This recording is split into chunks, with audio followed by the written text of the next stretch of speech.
A couple of reminders this morning, one of which is from 10 to 10:30 during the break. That's going to be our final opportunity to go visit with exhibitors. And just like sponsors, conferences like this are not possible without having the exhibitors that are here and those companies that spend their time, their effort to be with us. So during that break, please go and visit them one last time. We do ask that everybody silence their phones this morning. And hey, let's go ahead and get this thing started. It's an honor to be able to moderate this panel with Joe and Ann. Now, the session that we have this morning, they're going to look back on the death of a coworker and how that shifted their thinking on safety. So it's not just a subject matter that we're going to be hearing. It's going to be a very personal story. Now, Ann Cook, she is the safety director for Custom Agri Systems Incorporated, a family-owned agricultural construction contractor in Napoleon, Ohio. Ann joined Custom Ag in 2022. Previously, she worked as a senior safety manager for Amazon and for 26 years in a variety of EHS roles at the Andersons. You obviously started when you were like 5. Okay. Joe Mlynek is a safety consultant with Progressive Safety Services and a partner of Safety Made Simple. Joe's a graduate of Bowling Green University, and I learned just this morning that when Joe was a college student, he helped set up ballrooms for conferences just like this. So he was able to critique exactly what we have here this morning. We've got a pro in a whole variety of ways. Joe started his safety career in the automotive industry in 1996 and has since worked in the grain handling, construction, manufacturing, and maritime systems. Ann and Joe began working together in high school. Now, did you go to high school together, or you just began working together? I went to high school. Love that. Great. And their careers have been intertwined for the past 35 years. They both expect this to be true whenever they hang up their careers, which is not going to happen anytime soon. Joe also works with National Grain and Feed Association on their safety education and training related issues. Folks, it is my honor and my privilege to introduce this morning Joe Mlynek and Ann Cook. Let's give them a round.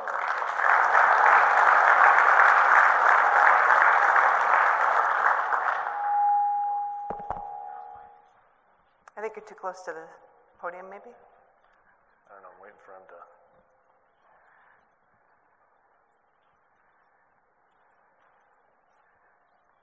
Do you have the presentation queued up? There we go. I need a teleprompter, kind of like people we know.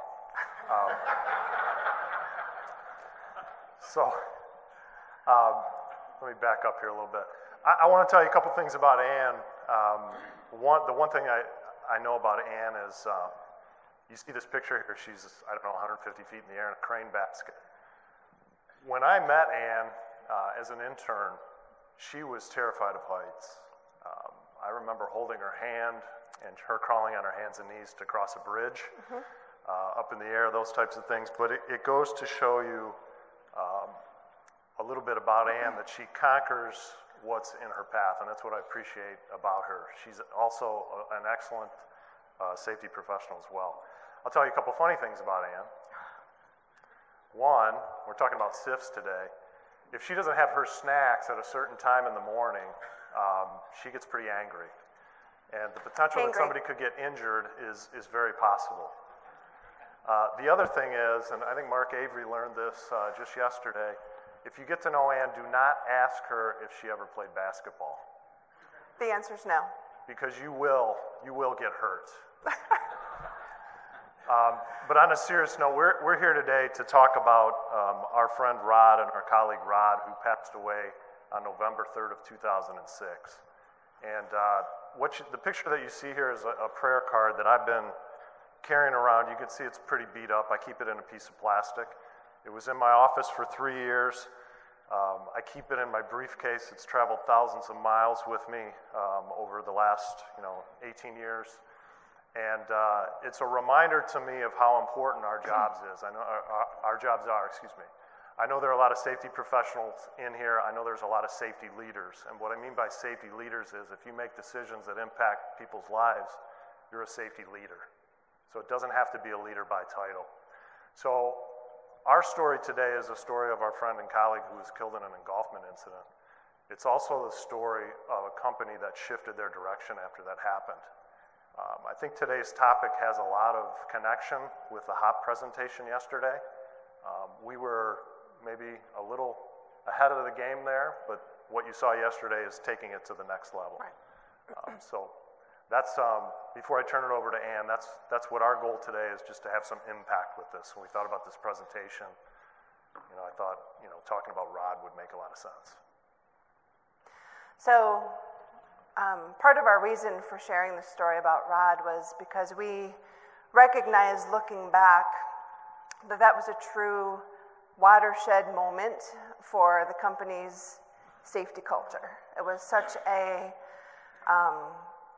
huge reckoning that things needed to change, and we felt it was very important to the context of this SIF prevention strategy presentation to share that with you. So people have asked me about my presentation today, and they're like, "Are you nervous?" And I'm like, "No."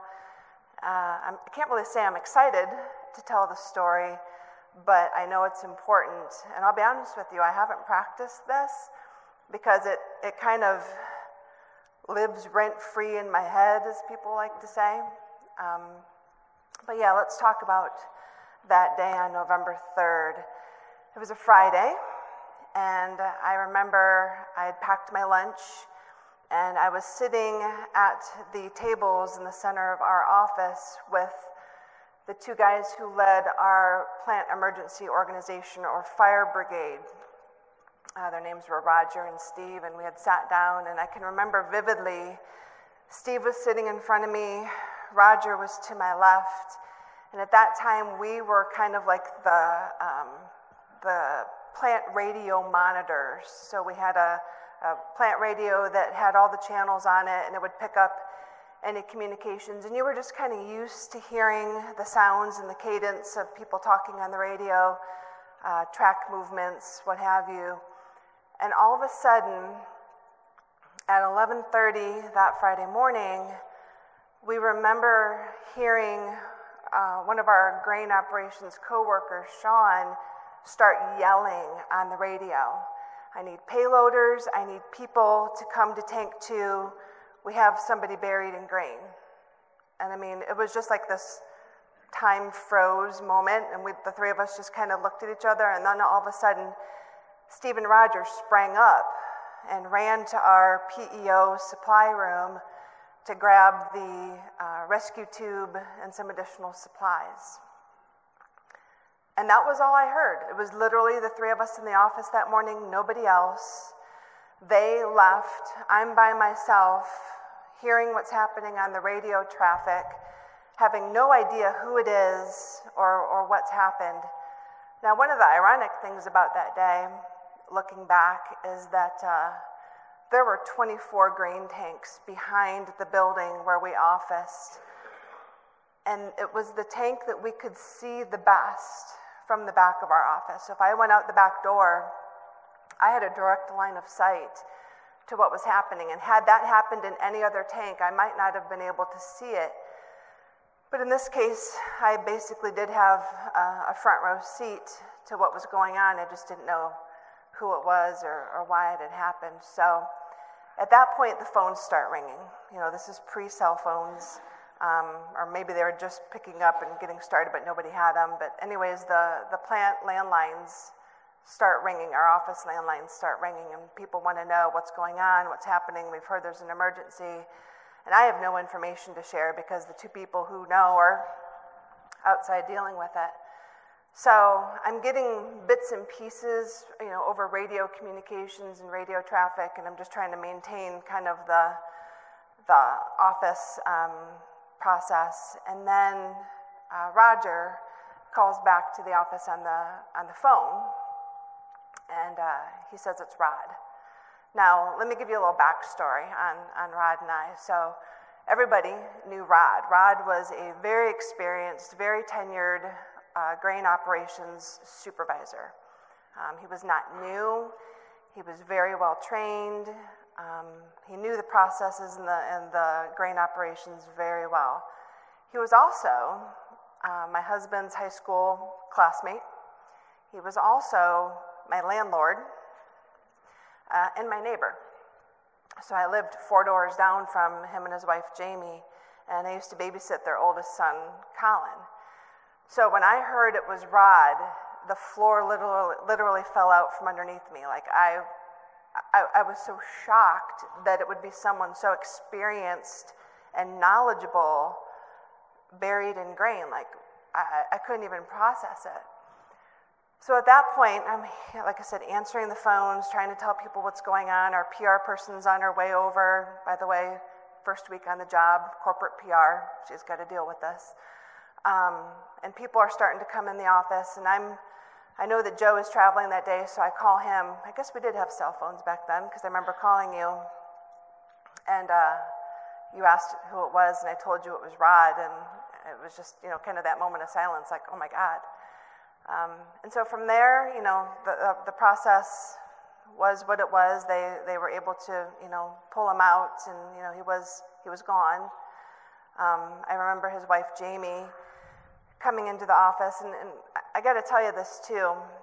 When I say that day lives rent-free in my head, I remember it in very vivid snapshots of time. I don't remember it as a contiguous event. I just remember these very vivid, very clear snapshots. And one of those is his wife Jamie coming into the office, and our operations manager from Grain taking her into Joe's office because he wasn't there and it was private, and closing the door.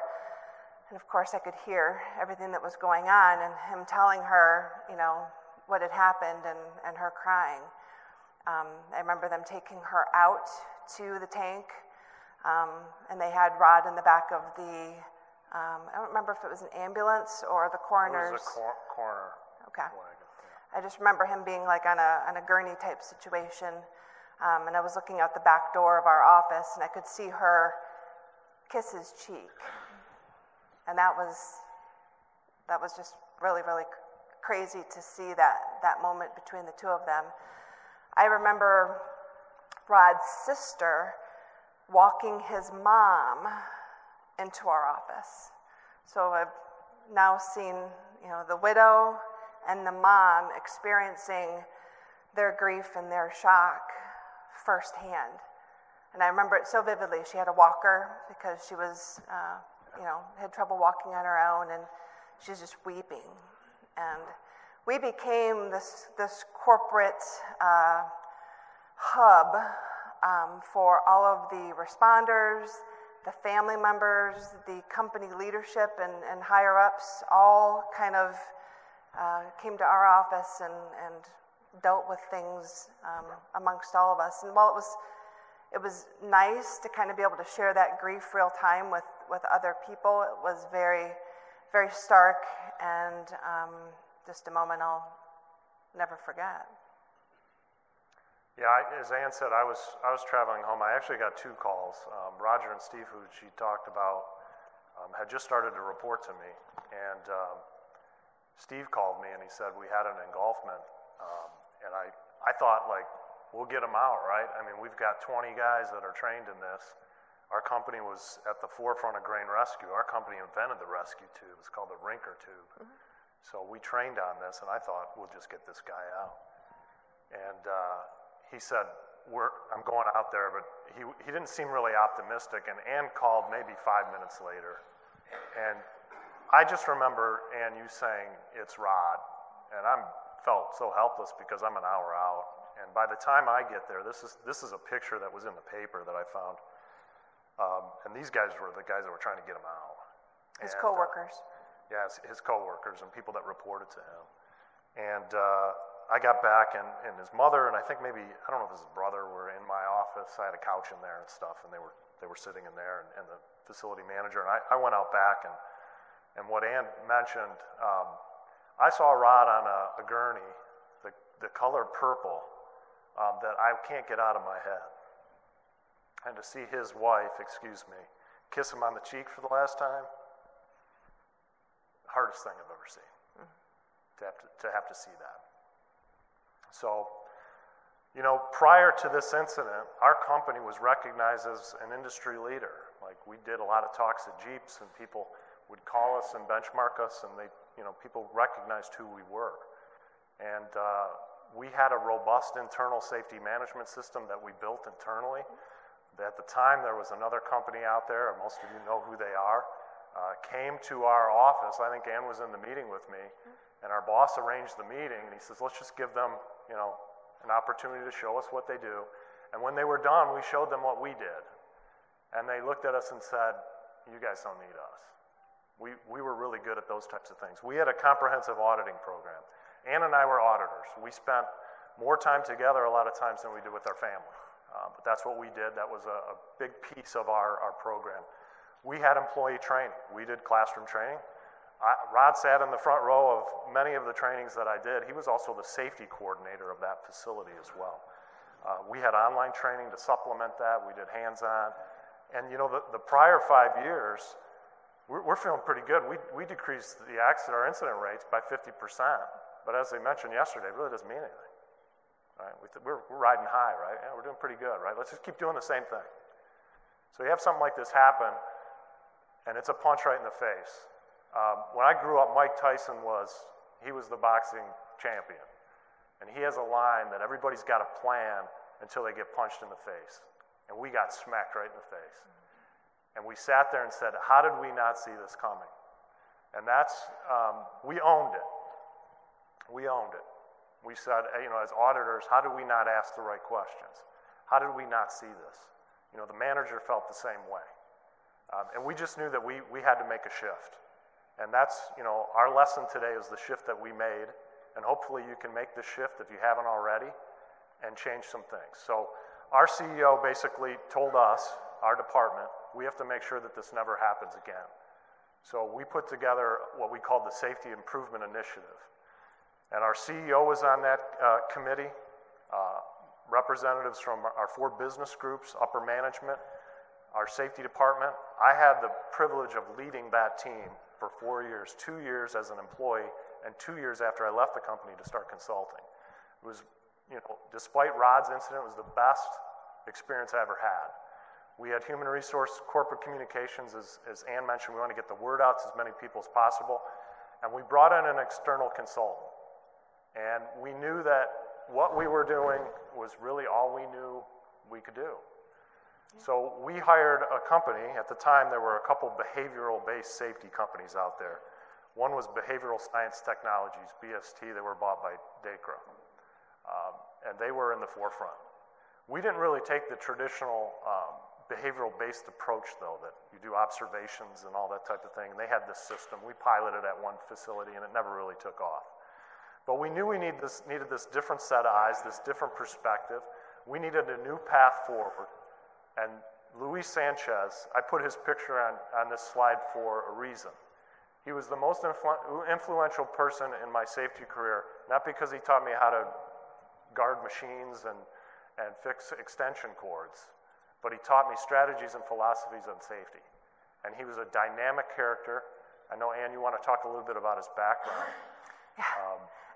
The guy had a resume to beat all resumes. He was, and you probably remember the detail, I don't, but I just remember he was elite in the mechanical engineering field, but yet had such a strong interpersonal skill set, and he was so meaningful to our career. I still think of him, on occasion now, but one of the things that I remember about Luis as he was teaching us this new way of thinking on safety was he was all about, taking action and creating action. And if you had identified risks, which Joe's going to explain how we did that here in a minute, and maybe some of those risk mitigation plans would take time and money and resources, he would challenge you and say, in the meantime, what are you going to do? Or meanwhile, what are you going to do to help mitigate that risk? And that was a really interesting mindset for me of, we can't just wait 18 months for capital plans to be approved. We have to do something in the short term. So that was one of the gifts that he gave us. Yeah, he graduated from MIT, and if you know anything about MIT, it's one of the most prestigious technical schools in the world. Immigrated from Mexico, just a fantastic person. He's one of those guys that you meet and you say, can a person actually be that good? He was very humble. He would shake when he spoke because he was so passionate about safety. And he came out of the automotive field, but somehow he ended up in safety, and I'm so glad that he did. Our first step as a company when we hired BST was to do an engagement survey. They wanted us to use their survey. So what they wanted us to do is get a clear picture of where we were culturally. And we said, well, we're already sending out an engagement survey, but let's add 10 questions around safety, and they provided these to us, and we sent that out. So we learned a lot about our company. We learned some good things and some bad things. When you do a survey, you're going to find out some things that you might want to hear, and then you're going to find out some things where you're like, oh man, did I really want to know that? We found out that our employees actually did believe that we were concerned about their safety. That was a good thing. That's a win for us. The second one I'm going to talk about here was probably something that everybody in this room deals with. Safety was important, but sometimes overshadowed by production. I believe, and I'm not playing Monday morning quarterback, that had something to do with Rod's situation as well. That's a barrier that all of us face. They also use the term that you guys work in silos, and I'm not talking about you work in concrete silos. You know, the fact that we worked in silos, that our individual facilities did not share ideas, they didn't talk, they didn't, you know, there was really no engagement amongst them. So, and the last one was we didn't lead with safety. And I'm going to talk about what leading with safety is here in a little bit. We also focused on lagging indicators. We had all the graphs, charts, reports, 10 pages of reports, and all that kind of stuff. And as we found out yesterday in the HOP presentation, none of that really matters when you have something like this happen. We also believe that preventing non-serious injuries would eliminate the potential that something bad would happen, like a fatality or a severe injury. And that was just the thought back then. That was the school of safety. That's what I was taught. We focus on all these little things, and then that big thing's not going to happen. And I will tell you that we were absolutely wrong. That was my reckoning moment, too, was that prior to Rod's accident in 2006, we had spent 12 years working together, and we were very, very focused on compliance, machine guarding, HAZMAT systems, training, permits. We had a very extensive administrative survey process that I helped to lead, where I would check, all of the files, all of the record-keeping requirements, from posting your OSHA log to training files and everything in between. We climbed every ladder, went down every tunnel.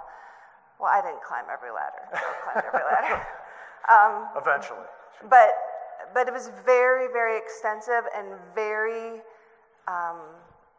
equipment-based or condition-based safety, completely foregoing the behavioral side of safety. And the moment of Rod's accident was so crazy to me because I kept thinking there was nothing wrong with that tank. Rod had the training, and to Joe's point, was a safety committee member and a safety champion of his facility. He had the experience. He had the time, because this was the middle of the day. It didn't need to be rushed, although there was maybe some other contributing factors of an Ohio State game the next day that he didn't want to work on a Saturday for. But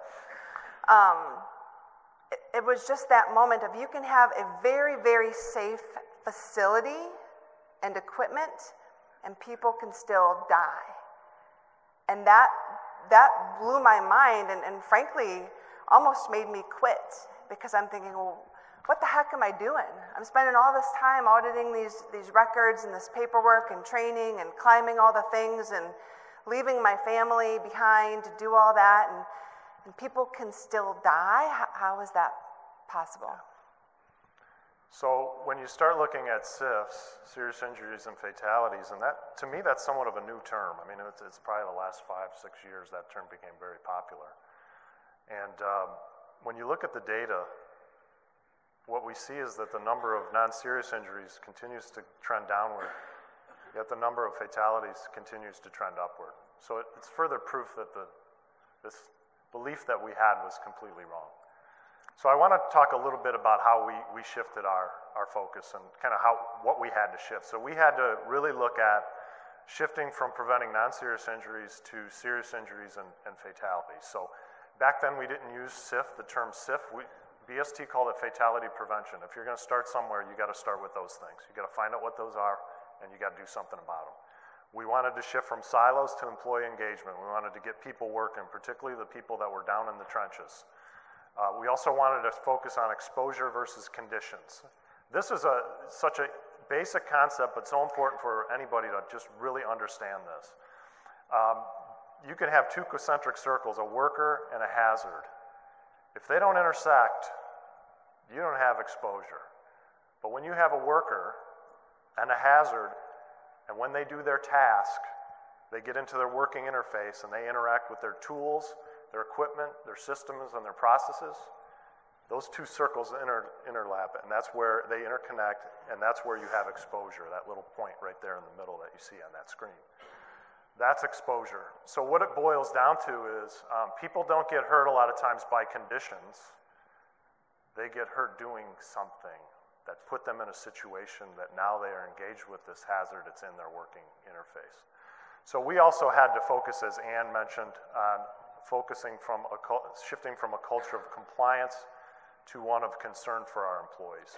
So like Ann said, we had all the stuff. We had all the programs, policies, felt good. We never talked about OSHA. We had all that stuff.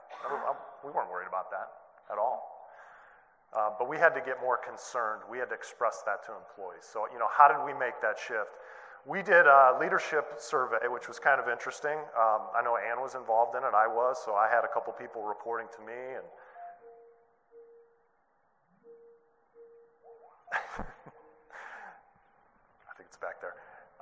You had people that were on your same level at the company that took this survey on your leadership skills, people that worked for you, and then people that you reported to. And you learned about your leadership styles, and then there was coaching. Luis and his team would do coaching. So they did coaching sessions with Ann and I and that kind of thing. But one of the things they extrapolated from that, as well as this engagement survey, was there was really these 4 areas, and we added one ourselves, that we needed to focus on. The first was leading with safety. The second was feedback and recognition. The third was accountability, collaboration, and then we actually used a job safety analysis process to foster collaboration at our company, to get people working together.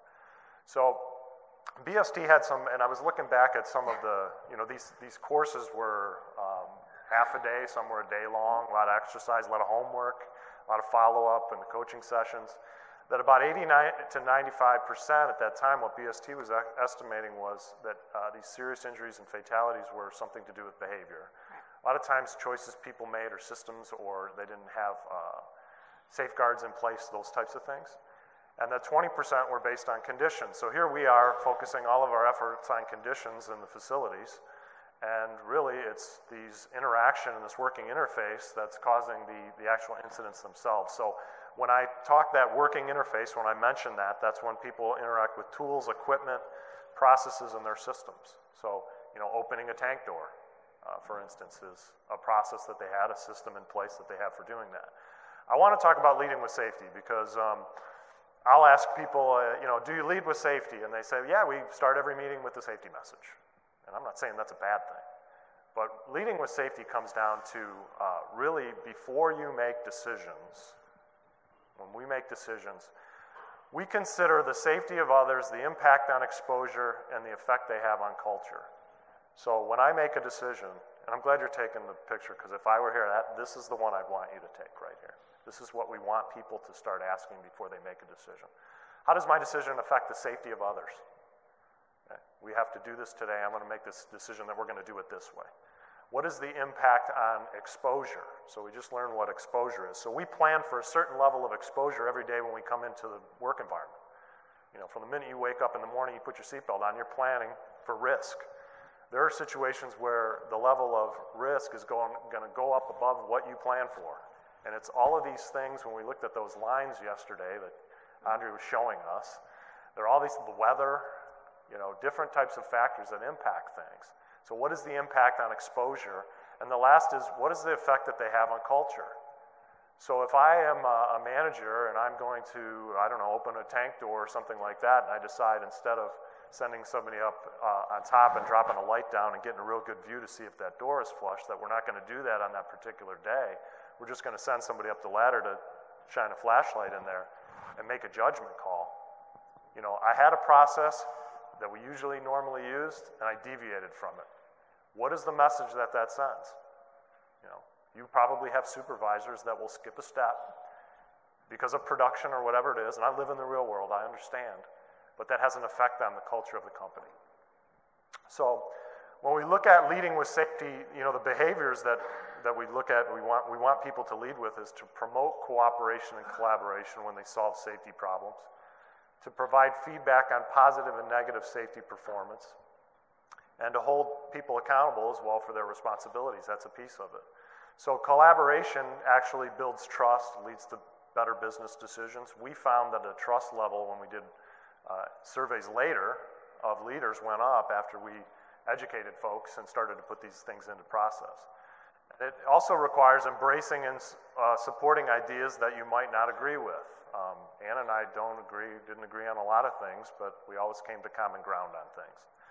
So as part of our collaboration effort, what we did is we rolled out a job safety analysis process. We trained over 300 job safety analysis facilitators at our company.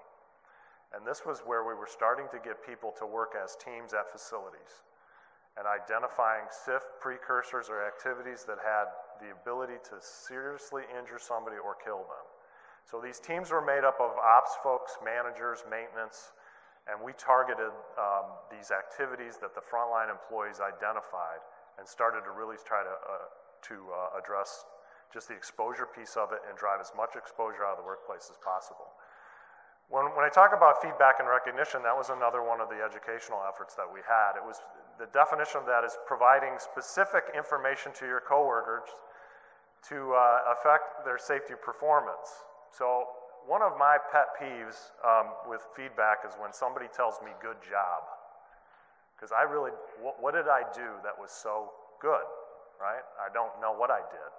When I know what I did, I'll do it again because I know that you approved of that and that had a positive impact. So Luis taught us in these courses, and this is something you have to practice. I still practice it today. I'm an introverted guy. I don't like to go up to people and just start talking to them.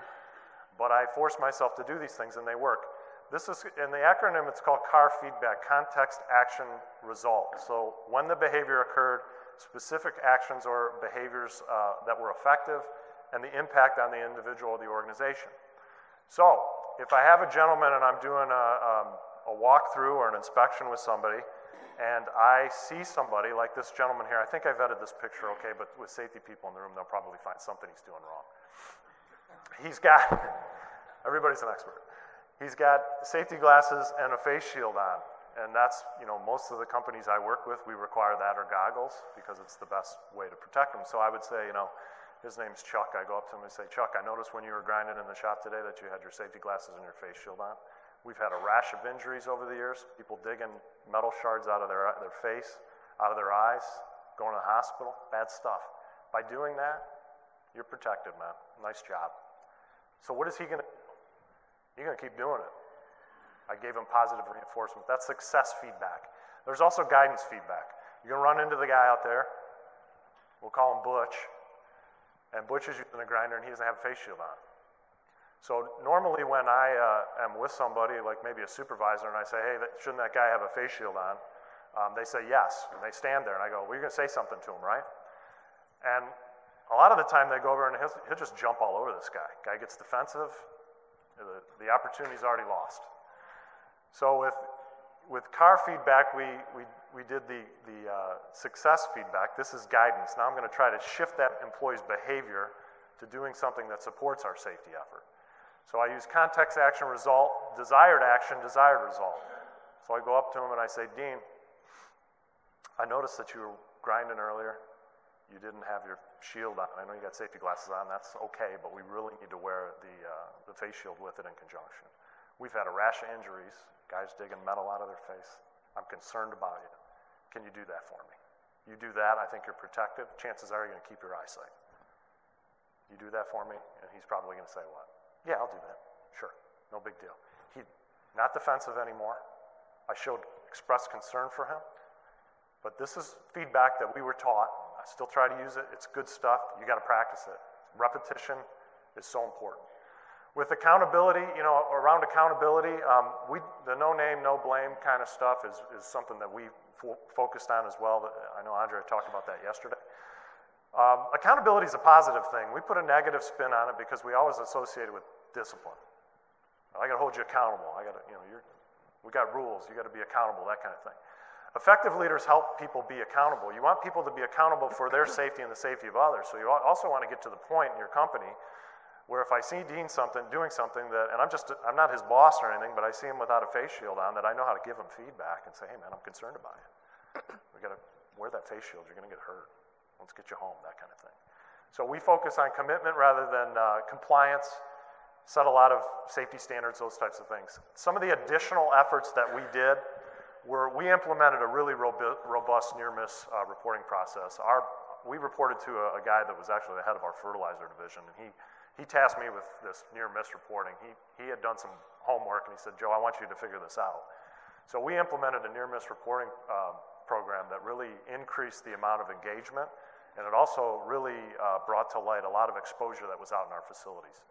We included safety as a job accountability. Before this incident, we didn't have safety in job descriptions, and it was not part of a performance evaluation process. So everything else was important, but safety wasn't included in that. So we changed that fairly quickly as well. We improved our incident analysis process, which was fairly non-existent prior to this, and we used some tools that didn't focus on the employee, which is common. Like somebody gets hurt, their fault, we're going right at them. We actually had 6 different variables that we would look at. We focus on safe operating procedures. Those arose out of our JSA efforts. We also incorporated leading metrics, leading indicators into our metrics. So we use things like near miss, or we think they changed the name after I left to exposures. We were reporting thousands of these things. Our CEO said, each one of these near miss things is a blessing. The more of them we can get, the better. And I've done some webinars on near miss reporting. There's a way you have to go about it, because the big barrier there is the fear of discipline, but you can manage that and take that out of the equation. We also established leadership behaviors at all levels of the organization. These helped as well with job descriptions and the performance evaluation process. So if I were a senior leader, even the CEO, you got 5 or 10 behaviors that we came up, or things that would support our mission of safety. One of them might be, we need you to go to 50% of the facilities every year. This is a lot, this is effort, with the sole purpose of engaging people on safety when you go out there. Tell a story about how safety impacted you. Talk to the people express how important it is to them. We also, when we addressed exposure, we drilled this into people's heads. This was posters in our facilities. We talked about it in training. Any of the people that have worked with me in this room know that when I'm out, when we identify hazards, we walk through this. The hierarchy of controls. I'm not going to go into the details of this, but when we identified exposure through our JSA processes and our near-miss reporting, this is the methodology that we used. We started at the top and worked our way down. When you're looking at things that are high potential near misses and things like that, or anything that has SIF potential, we disregarded administrative controls and PPE. We really focused on the top 3. We wanted to get rid of that hazard altogether, that exposure. We either wanted to substitute it or use some type of engineering controls. And that's always a big challenge with people, particularly working as a consultant. We just continue repetitively. We just go over that and use it all the time. With SIF prevention, what I would recommend, and I think Ann and I have both discussed this, I use a term called conversation-based safety. I probably should have put a trademark. Is it a trademark on that? I wrote an article on this a couple years ago. I believe in this, and it's so simple. Anybody can do it. Dean's really good at it. We work together, and he's really good at it. You want to know what SIF potential is in your facility, you need to ask your employees. You need to sit them down in a group, in a room, lock the door, and say, we got to come up with 5 to 10 things at this facility that you do, tasks that you do, that could seriously injure or kill you. And that's where you start. You can look at past data and all that. That's another way of doing it. But again, engagement is important, getting people involved in the process. So we did this in teams. You had maybe a manager, mostly frontline employees, maintenance people, that kind of thing, and they just bang these things out. So anything that's high risk is something that can seriously injure somebody. I'm talking amputations or possibly kill them. So we identified these SIF precursors as well through our job safety analysis process. So we took those 5 to 10 behaviors and then we put them under a microscope. We broke these tasks down into steps and we identified hazards and then we tried to flush them out. And ultimately you end up with somewhat of a procedure or a system in place as well to address that. I almost forgot the little. That's all right. I would have stopped you. One of the things that I do to take a little bit different tact with this method, because my current employer hires millwrights, we're a construction industry, it's very rare for us to get millwrights in a room. It's very hard to get millwrights in a room, but I can get their attention on a job site. So one of the things that I like to do when I go out and do a job site safety audit is we will have that conversation-based safety, and no, you can't trademark that. And then we will also talk when they take their breaks. And sometimes I buy their break time with donuts or something sweet to where I know they're going to stand down for 5 minutes, and I can capture their attention. But we'll have the conversation, and typically I'll start with the newest person on the crew, knowing that the more tenured, experienced people are going to jump in, and I'll say, hey, I know you're new to this, what do you see as the risks that you're dealing with today at this particular task? And I don't word it that fluffy, but they know what I'm saying.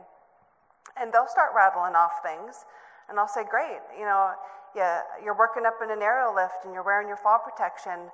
Why is that important? And they'll tell me what they think, and then I'll say, what would happen if you weren't wearing it? And they'll tell me what they predict.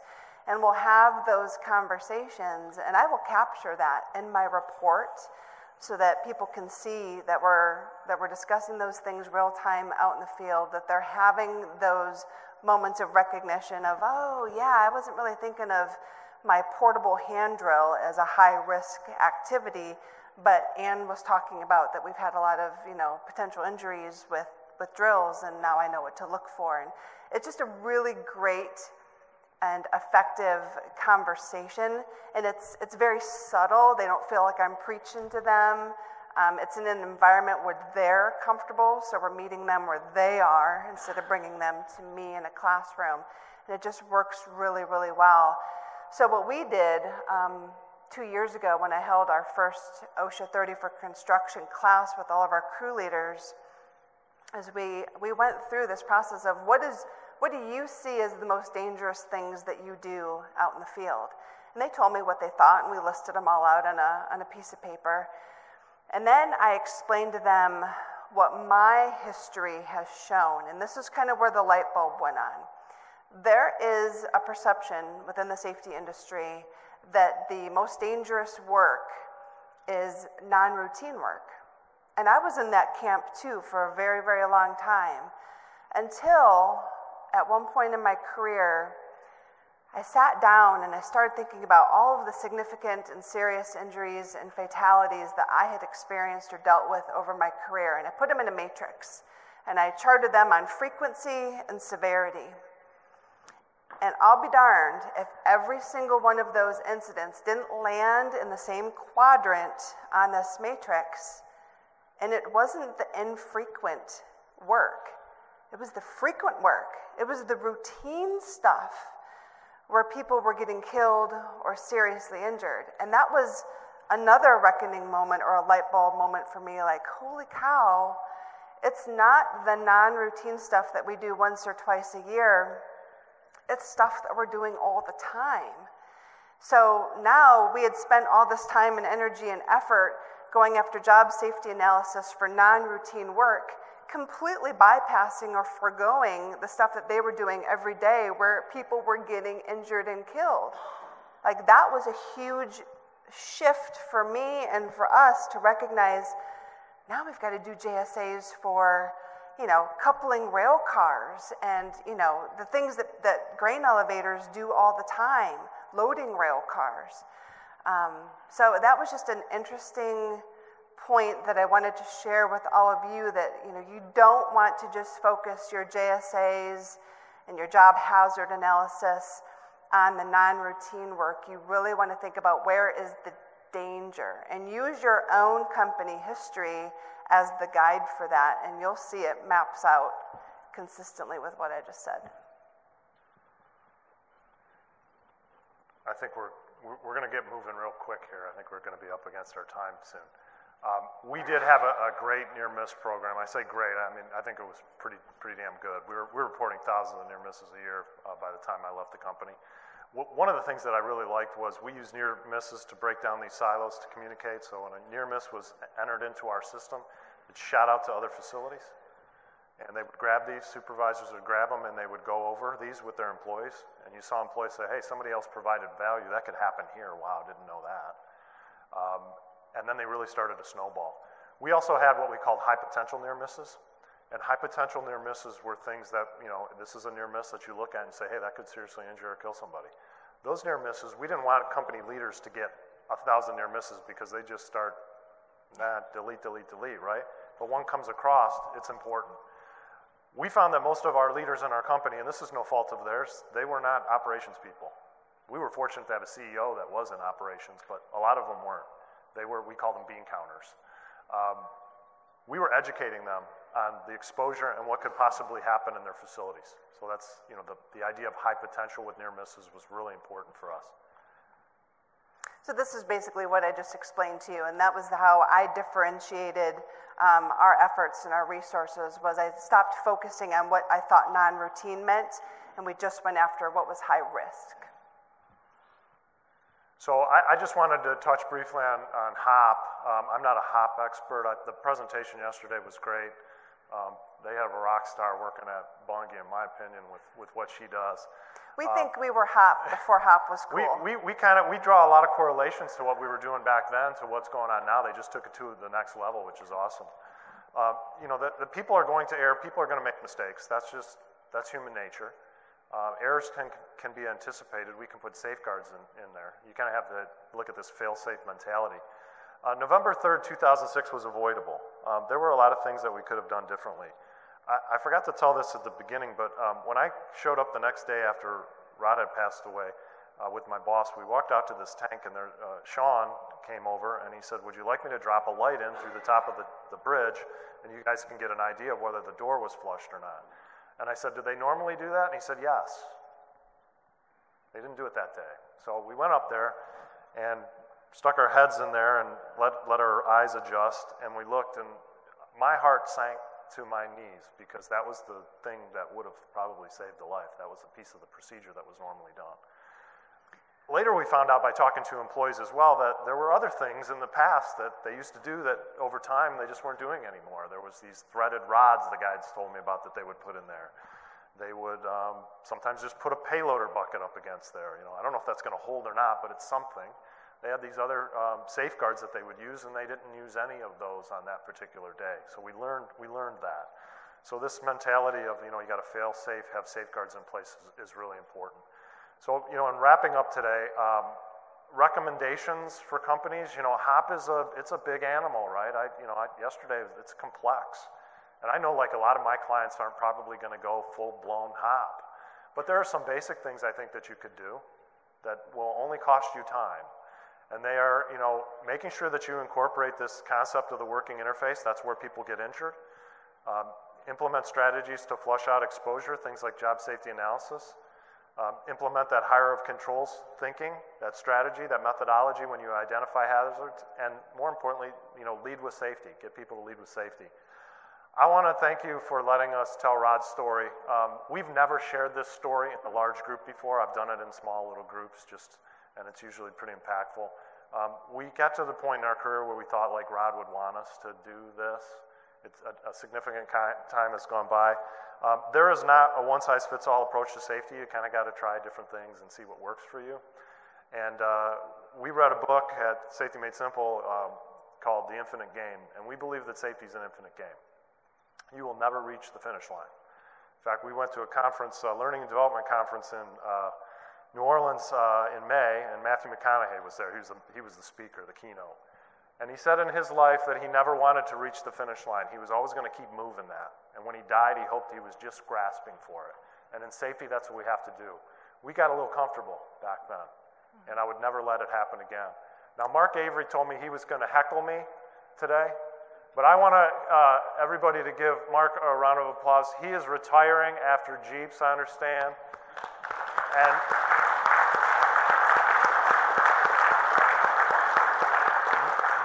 Mark has done more to promote safety in the grain industry than anybody I know. I've worked with him for 14 years on safety tips, webinars, and articles, and all this kind of stuff.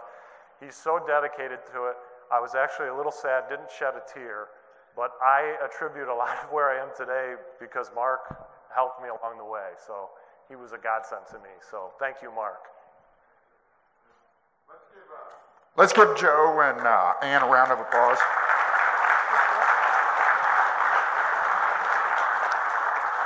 So Joe and Ann, if you want to join me up here, I've got 3 pages of my own questions, but I know we don't have time for that, Jess. So here's what we're going to do. If out in the audience, if anybody has a question, raise your hand really, really high. My friend, my colleague, Glenn Godino, has a mic. He will come to you. I've got only one request. When you ask a question, if you don't mind stating your name and who you work for or with, that gives Joe and Ann kind of a better opportunity to personalize the question. So Glenn, I'll kind of keep scanning the crowd. Fantastic presentation, you guys. What a way to start the day. You know, it was interesting because as you started off, oh my goodness, I thought, or I had a memory that it's been nearly 23 years since I lost one of my employees in a work-related accident. It was actually in an engulfment of a semi-truckload of grain. And when I think back to when we lost, David was his first name, you know, I immediately think about his family and the impact there. But I also thought about those that far too frequently are not thought of. And that is the coworkers. Right. The folks that David, in my case, or Rod, in your case, worked with every single day. And how it also impacts them and their mental health. Ann, can you talk about that? Yeah, how the mental health of those coworkers were addressed. Right, so this happened on a Friday, and we all needed a weekend to process what was going on, but on Monday morning, the company had arranged for a counselor to come in, and I know you're going to be shocked by what I'm about to say, but men aren't really well known for sharing their feelings. But in this case, it was kind of forced. They were told to come into the safety department, and I remember sitting in a round circle, and the counselor was kind of on the opposite side of the circle from me, and I'm talking probably 18 to 20 people in this circle, and I don't necessarily remember what was said and what was conveyed that day, but I remember one thing.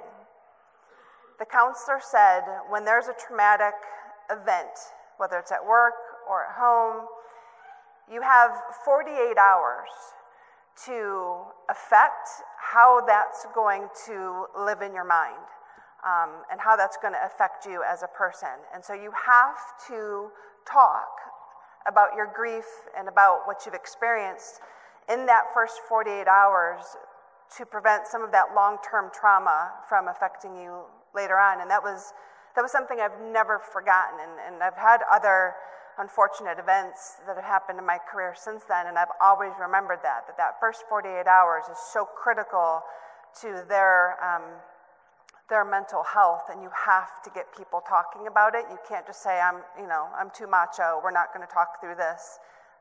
You have to force it. Very, very good. Again, questions, please raise your hand. We'll identify you.